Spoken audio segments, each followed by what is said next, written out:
Hello बच्चों, this is the second video of the chapter structure of atom. इस video में हम पढ़ेंगे about the Rutherford model. Rutherford model, इस model को पढ़ने के बारे में हम पहले पढ़ेंगे जो बैकग्राउंड में ये चीजें, ये मॉडल क्यों आया, क्या चीजें हुई थी इसके बैकग्राउंड में, ये चीजें पढ़ेंगे हम। इस मॉडल से पहले हमारे पास थॉमसन मॉडल था।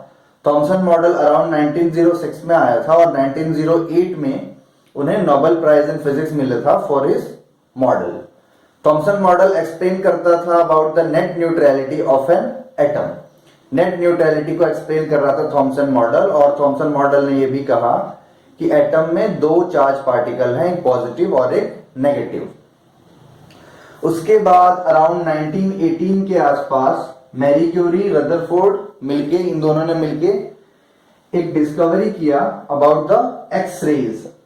एक्स रेज, आज भी हम जो एक्सरे कहते हैं, ये अननोन रे था जो डिस्कवर्ड हुआ था अराउंड 1918। आज भी हम उसे एक्सरे ही कहते हैं। We don't know, so he named that ray as x ray. उसके बाद इन्होंने तीन और रेज डिस्कवर किए थे, that is alpha ray, beta ray and gamma रे।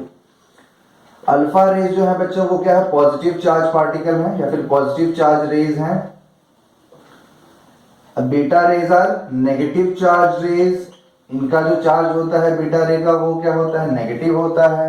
और गामा रे का ऊपर कोई चार्ज नहीं होता है, नो चार्ज। अल्फा रे, अच्छा ये तो हो गया इनके चार्ज की बात। अगर मैं इनके पेनिट्रेशन की बात करूं कि अल्फा रे कितना स्ट्रांग है, ये किसी भी ऑब्जेक्ट को कितना ज्यादा पेनिट्रेट कर सकता है, कितना डीपली पेनिट्रेट करेगा, तो पेनिट्रेशन स्ट्रेंथ का जो है बच्चों वो ऑर्डर कुछ इस तरीके से है। यानी कि पेनिट्रेशन स्ट्रेंथ जो है ये यहां पे इंक्रीज करती है। यहां पे मैक्सिमम है, this is maximum and this is minimum. यानी कि अल्फा रे का जो पेनिट्रेटिंग पावर है वो मिनिमम है एंड गामा रे का जो पेनिट्रेशन पावर है दैट इज मैक्सिमम। ये किसकी बात कर रहे हैं हम, ये है हमारा penetration strength. Penetration strength. So this is what they discovered in 1918। तो जब इन्होंने ये डिस्कवरी किया तो after that discovery Rutherford have idea, Rutherford को ऐसा लगा, सोचा कि अगर ये नए रेज हैं, अगर मैं इनको एटम के ऊपर बम्बार्ड कर रहा हूं, गिरा रहा हूं, तो फिर क्या होगा। He want to observe that thing and for that observance what he did a experiment, he created a model and that model is known as Rutherford model. उस मॉडल में उन्होंने क्या किया था, क्या एक्सपेरिमेंट किया था, सेटअप क्या था उनका, वो हम पढ़ेंगे इस चैप्टर में। और उस सेटअप से उन्होंने क्या कंक्लूड किया उस एक्सपेरिमेंट से, that is what we are going to study in this topic. So Rutherford model में सबसे पहली बात जो थी वो था कि इनके पास एक अल्फा पार्टिकल इन्होंने बम्बार्ड किया, किसके ऊपर, एटम के ऊपर। एटम के लिए इन्होंने क्या लिया, एटम के लिए ही टुक गोल्ड फॉइल, एयू का फॉइल लिया। गोल्ड फॉइल ही क्यों लिया, बिकॉज गोल्ड जो था वो मोस्ट मेलिएबल मेटल है, most malleable metal, because of its property of being most malleable he took gold. Most malleable, malleable का मतलब क्या होता है, मेलिएबल का मतलब होता है property to be beaten into sheets, beaten into thin sheet. मतलब हम उसको कितनी थिन शीट में बीट कर सकते हैं, कितना थिन शीट ले सकते हैं, that property is known as malleability. Malleability is a property of metal. AU की मेलिएबिलिटी मैक्सिमम होती है, गोल्ड की मेलिएबिलिटी मैक्सिमम होती है, that's why he took gold. जितनी पतली शीट होगी उतना ही इजी, ज्यादा एक्सपोजर, और मतलब इजी एक्सपोजर होगा, लेयर्स का ऑब्स्ट्रक्शन कम होगा तो पेनिट्रेशन ज्यादा होगा। दैट्स व्हाई, क्योंकि हमें पता है कि अल्फा पार्टिकल का जो पेनिट्रेशन स्ट्रेंथ है वो मिनिमम है, that's why he took gold. Okay, so the next part जो लिया, ये तो हो गया गोल्ड फॉइल हमारा, ये अल्फा पार्टिकल लिया। अल्फा पार्टिकल के लिए क्या लिया इन्होंने, अल्फा पार्टिकल के लिए ही टुक रेडियम। रेडियम मेटल से अल्फा पार्टिकल्स रिलीज कर रहे थे। रेडियम जो एलिमेंट है इससे अल्फा पार्टिकल रिलीज हो रहे थे, कहां, गोल्ड फॉइल के ऊपर। अच्छा, गोल्ड फॉइल के ऊपर अगर अल्फा पार्टिकल रिलीज हो रहे हैं तो वो फिर हम इसको ऑब्जर्व कैसे कर रहे हैं, स्टडी कैसे कर रहे हैं? इसको स्टडी करने के लिए क्या किया इन्होंने, उस फॉइल के चारों तरफ एक फ्लोरोसेंट ऑब्जेक्ट फिट कर दिया, फ्लोरोसेंट ऑब्जेक्ट लगा दिया, या सब्सटेंस या फ्लोरोसेंट मटेरियल कह लो आप, मटेरियल लगा दिया। ये क्या होता है, ये होता है fluorescent material is that material which sparks when charged particle strikes its surface,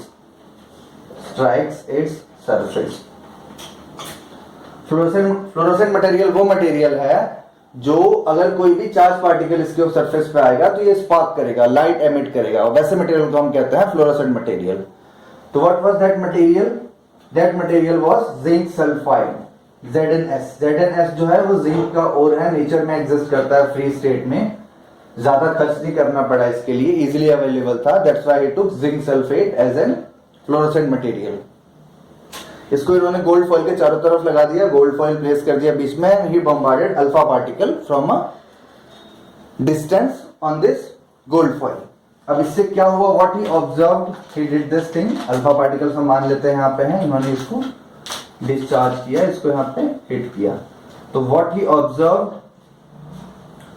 कुछ रेज जो है वो सीधे निकल गए, कुछ रेज जो है वो सीधे निकल गए, कुछ ऑब्स्ट्रक्ट हुए और कुछ ना 180 डिग्री पे वापस आ गए, कुछ डेविएट हुए, कुछ सीधे निकल गए। This is the direction of the rays. So this was what he observed. Observation अगर हम पूछेंगे इसका क्या था, अल्फा पार्टिकल यहां से रिलीज हो रहा था, तो what was his observation? Observation was, मैं इसको रब कर रहा हूं because we have less space so I have to rub this. He observed that, first point, that some rays passed straight without any obstruction. What's the next thing you observe? Some rays deviated from its path,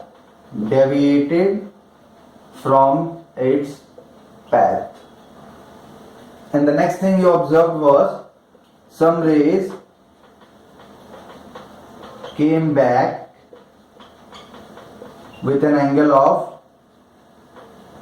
180 degree. It's 1 in 12,000, 12,000 में से एक रे जो था वो bounce back होके 180 degree पे reflect होके वापस आ गया। That is what he observed from this model. ये उनका ऑब्जर्वेशन था। अब इस ऑब्जर्वेशन से उन्होंने कंक्लूड क्या किया? What he concluded this was he observe. तो इसका कंक्लूजन क्या निकला? इसे इन्होंने कुछ बातें कंक्लूड की। पहली बात जो कंक्लूड की इन्होंने वो ये था कि कंक्लूजन इनका कुछ इस प्रकार से था कि most of the space in atom is vacant, क्योंकि काफी सारे रे क्या स्ट्रेट निकल गए थे। तो what you observe that most space in an atom is vacant. That was his first observation. Second observation was जो हमारा mass of the matter है, यानी कि mass of the atom है, वो concentrated है at a certain point, and he named that point or that concentrated matter or that concentrated space as nucleus. किसी book में ये भी लिखा होगा कि concluded that the mass of my atom is concentrated at nucleus. It's the meaning is same.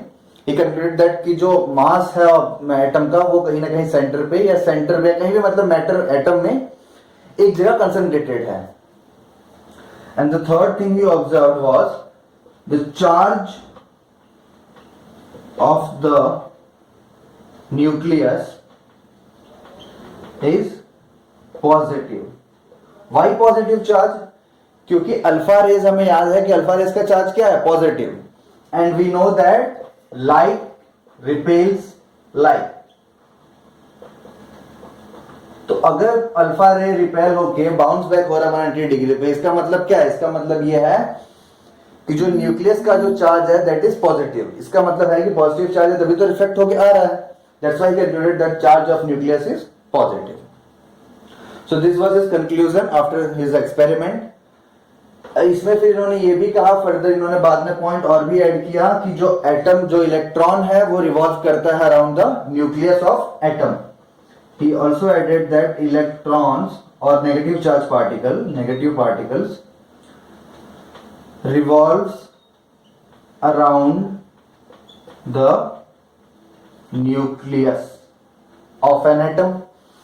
अब ये जो रिमूव कर रहा है, इन्होंने फिर ये कहा कि जो there is a nuclear force और सेंट्रीपिटल फोर्स है जो, उसके वजह से जो है एटम रिवॉल्व करता है, इलेक्ट्रॉन रिवॉल्व करता है. यानी कि इलेक्ट्रॉन जो है वो रिवॉल्व कर रहा है, रिवॉल्व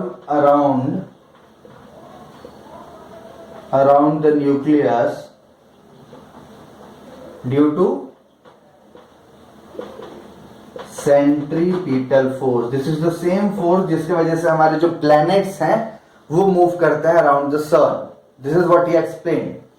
लेकिन बाद में इनका ये पॉइंट जो है गलत हुआ. क्यों? क्योंकि सेंट्रीपिटल फोर्स का जब मैक्सवेल ने एक्सप्लेनेशन दिया तो मैक्सवेल ने बाद में एक्सप्लेन ये किया, जब हमने फोटो इलेक्ट्रिक इफेक्ट स्टडी किया, देन ही एक्सप्लेन कि नहीं सेंट्रीपिटल फोर्स तो तभी लगेगा. सेंट्रीपिटल फोर्स इसलिए लगता है क्योंकि centripetal force is applicable in only non charge particle. लेकिन जो इलेक्ट्रॉन है वो चार्ज पार्टिकल है. Nucleus is again a charge particle.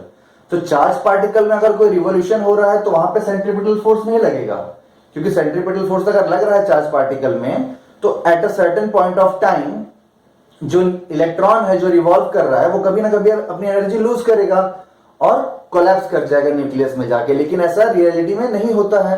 Electron जो है वो न्यूक्लियस में जाकर कोलैप्स नहीं करता है. That's why this statement was not true. आगे और भी इनके लिमिटेशंस थे बोर्स न्यूक्लियस रदरफोर्ड मॉडल के, वो हम पढ़ेंगे आने वाले जब हम नेक्स्ट पार्ट करेंगे अपना बोर्स मॉडल, उसमें हम पढ़ेंगे कि इनका और क्या लिमिटेशन था, और उस लिमिटेशन के बाद ही फिर फर्दर हमारा बोर्स मॉडल आया. इस रदरफोर्ड मॉडल में फिलहाल इतना ही. We will do the next part और the Bohr's model in the next video. Thank you.